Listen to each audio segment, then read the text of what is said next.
Good morning, welcome in SimWorld today, Friday, August 16th. I am Marsh, joined as we are continually every Friday by the man, the myth, the legend, Richard Blaze. Good morning, Rick. How's it going? The rich report has nothing to do with my life, Marsh. But the blessings keep flowing in. Rick Blaze is in the building. The Alpha and Omega to start and end your week. I'm glad to be here on a Friday, Marsh. What's happening? It's a lot's happening. We got a lot to get to. We've got a special guest coming in that we look forward to chatting with. But let's start in Atlanta, where for the second straight day, the Falcons have made waves. One day after signing Matthew Judon, they say, hey, we're not done. And they signed Justin Simmons, former Pro Bowl safety, to a roster that they are clearly making the identification that they want to compete, not only in the NFC South, but in the NFC as a whole in SWFL. Rick, is this good moves? Where are the Falcons standing right now in your book in terms of contention status? Listen, I know exactly what's going on with the Falcons. I saw what they see, and I get it, and I co-sign this. They saw Michael Penix and how great he's looking in training camp, and they said, oh, we have something here. This guy can actually do some things and take us to places Kirk Cousins couldn't dare take us to. So we see how great Penix is and how great he's going to be when he takes over in the middle of this season. So we need to get the defense ready for him, because all they're going to need is about 22 points a game, 24 points a game, and then the Falcons defense are going to do the rest. I like what I see. Justin Simmons, I can't believe he's been on a free agent list this long, but he's go to a spot that they can use him. They just lost one of their safeties. They got hurt, so they're going to need someone to fit a position, Helms. So I like it a lot for the team. Michael Penix and the Atlanta Falcons are on the way. ATL shouting.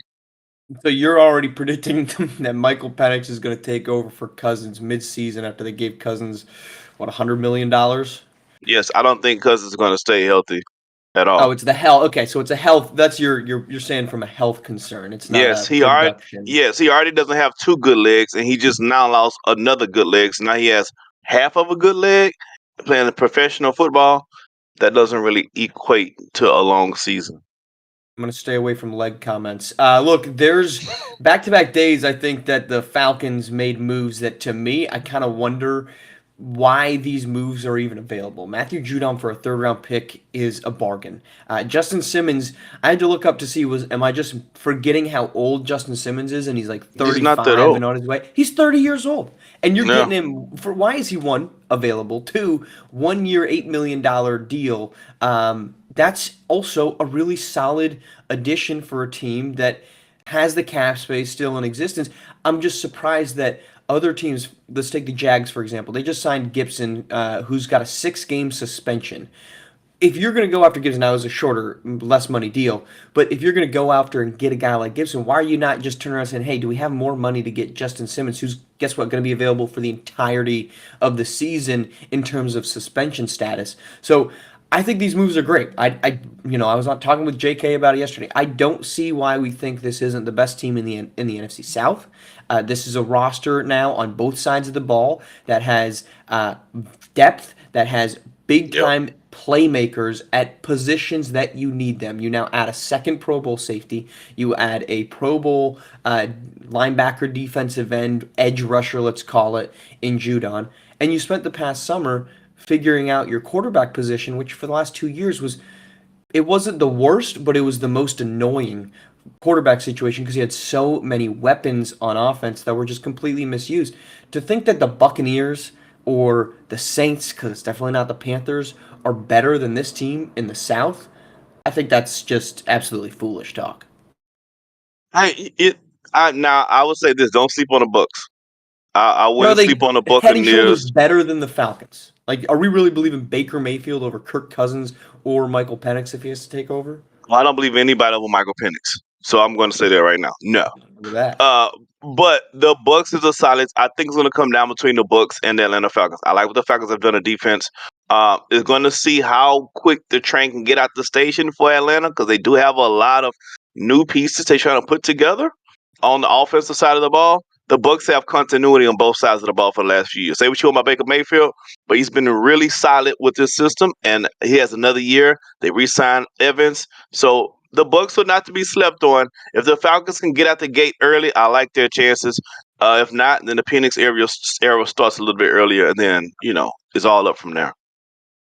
All right, let's head to SWBA where we get the schedule announcement. And I have to say, I do not think it's as well announced as the SWFL, where every single team just gets together their social media content and it is glorious stuff. But we were unveiled to the schedule for the upcoming season for SWBA. Plenty of activity. We already saw some of it. Klay Thompson's return game will be part of the SWBA Emirates Cup. But Rick, any takeaways from you, whether good, bad, ugly, indifferent? It's a little bit harder to market an 82-game schedule over 17. But anyway, your takeaways from this announcement. I agree with your point. Like the football does it right. Yep. I don't know why this SWBA drops the ball, pun intended, on certain things like this. But I am looking forward to on Christmas. I always look at the Christmas Day games. For me, it's kind of like that's right when the teams, or at least the league, believe which teams are going to be kind of the most talked about for whatever reason. So I'm looking at the Lakers versus your Golden State Warriors. And I'm interested for this game for one specific reason. I want to see Ronnie. And I want to see Bron and Steph had a really good, I feel, bonding experience during the Olympics. And I want to see how that carries over during the regular season, right? What is the kinship, what is the courtmanship like before the game, during the game, after the game?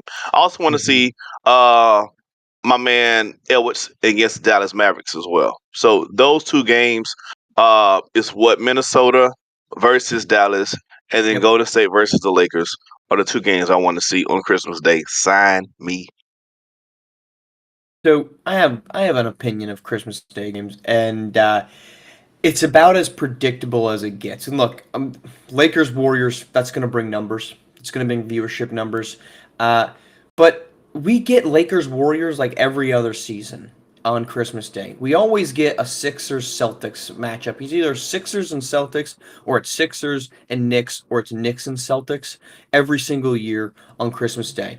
We are now getting our annual Phoenix Suns Denver Nuggets matchup to close out the day. To me, the most interesting matchup is the first one that they put at 2:30, and that is the Wolves and the Mavericks. But what this feels to me on Christmas Day is very old money.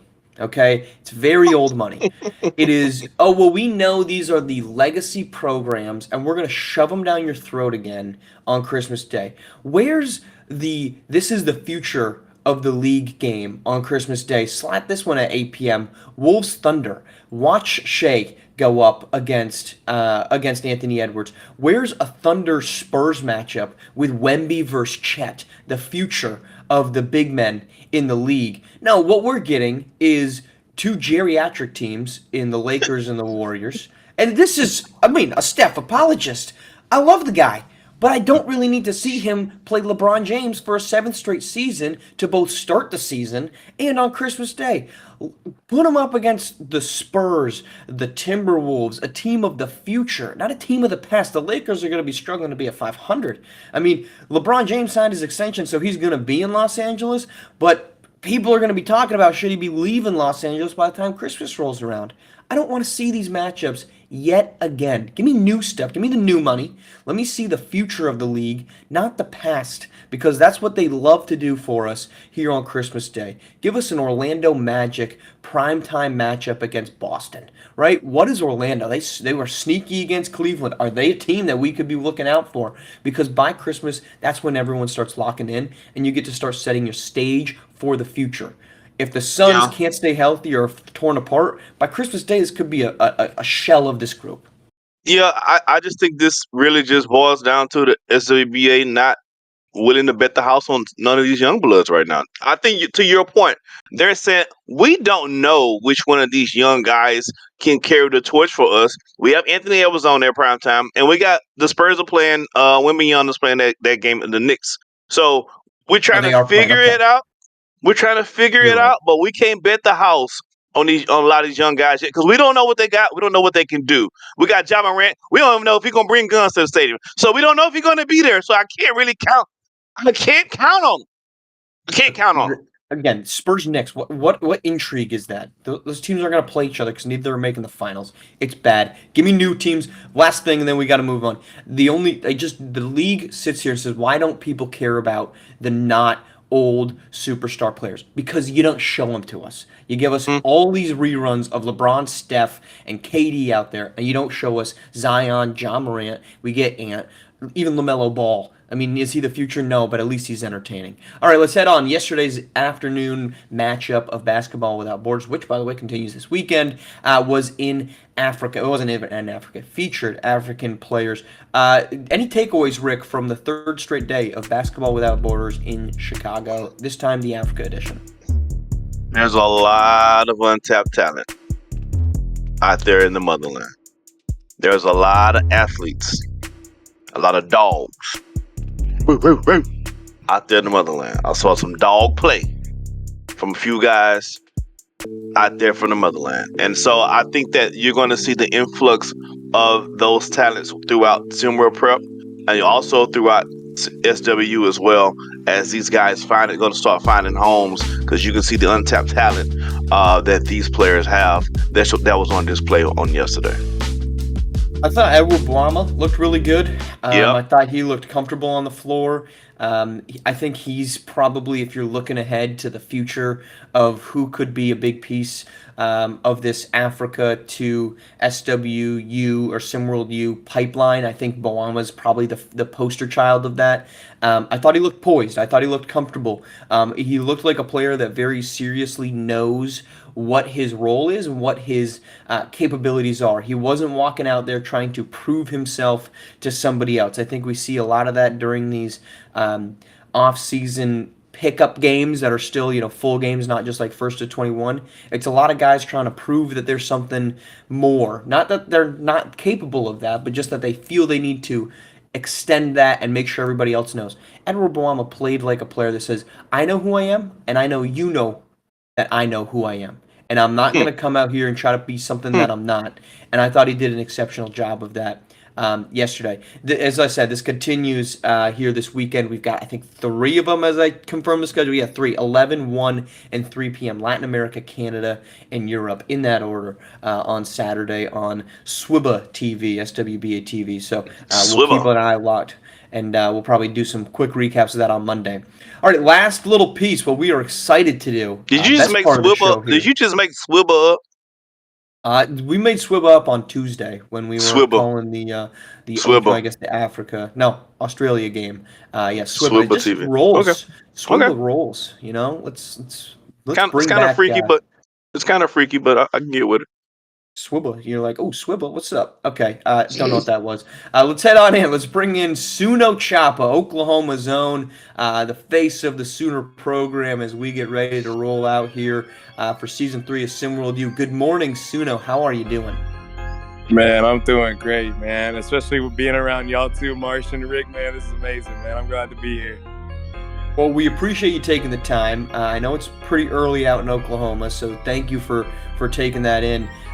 Tell us what's going on. I know you guys are getting ready to kick off practices. What's been the vibe around campus and around the team for a group that's trying to come out after maybe a mediocre season, if we're being polite, but obviously high expectations this season? I mean, where do I start? I mean, you have me and Jace McGuez, who are 2, I would say, very good previous SW prep talents. I mean, when coming into Oklahoma, my first thought was, hey, Jace McGuez, this guy's going to be great to play with. We feel that we can be a great team. I feel that we can be a great team. All confidence is around in the locker room right now.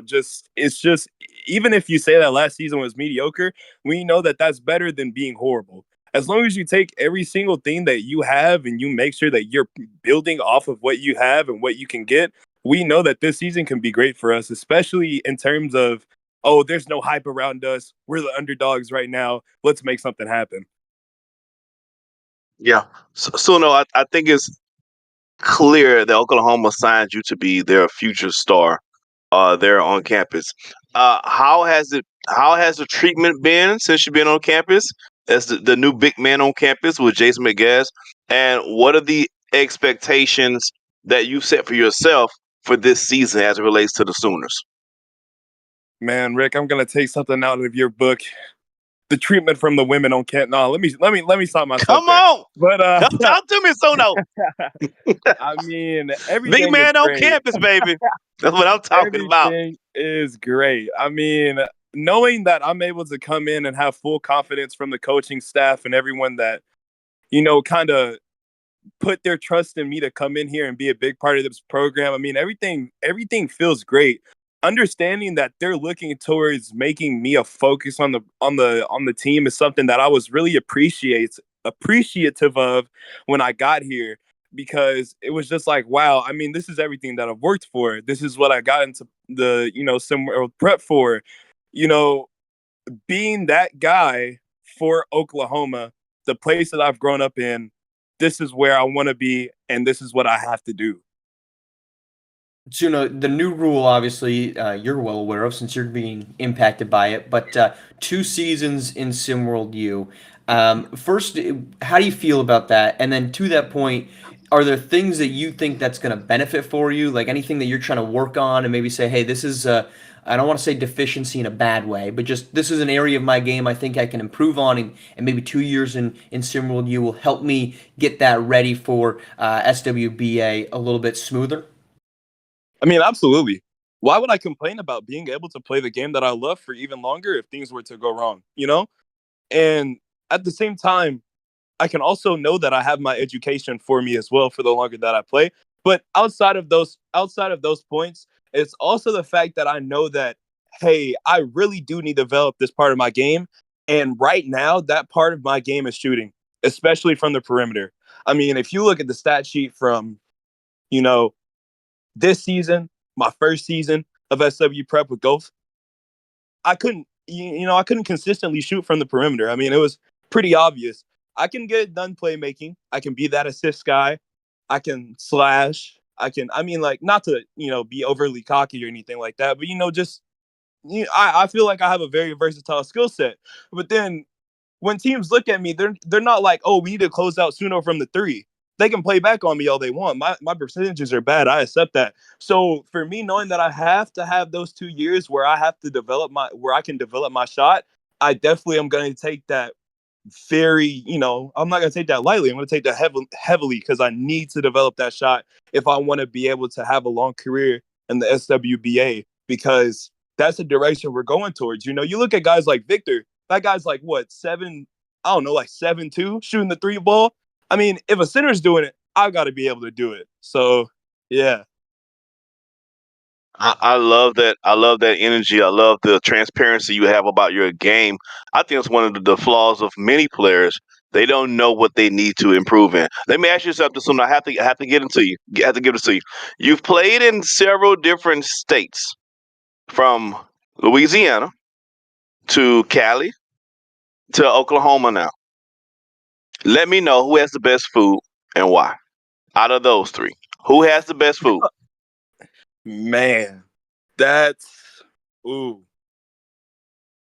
I gotta give it to Louisiana because it's just a culture, man.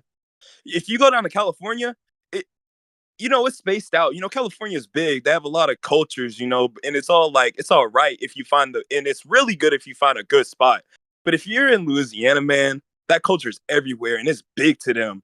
That's why you got the festivals, you got this, you got that. There's so many different events. And it's just like, man, that culture is amazing. I loved my time down in Gulf. I loved the food down when I was in Gulf. Oklahoma's amazing, but just that culture is amazing down in Louisiana. So yeah. I do Agreed. not think Agreed. you would have been allowed back into Louisiana if you did not say Louisiana. Pseudo, look, breath of fresh air having you on. As Rick said, love the transparency. The confidence is there. We wish you the best of luck. We'll obviously be keeping an eye on a very exciting Oklahoma team. So thanks for joining us. Good luck this season, and And the we look women. forward to talking to you then. Oh All Lord, right, the Rick, women. keep it over in your area. All right, that is our show. Rick, appreciate you coming back on. Suno, we appreciate having him on as well. Thank you for tuning in. We'll be back on Monday. Plenty to catch up on. Sports starting to ramp up here in mid-August. This has been SimWorld Today on SimWorld TV, the only place you can see the game, be the game.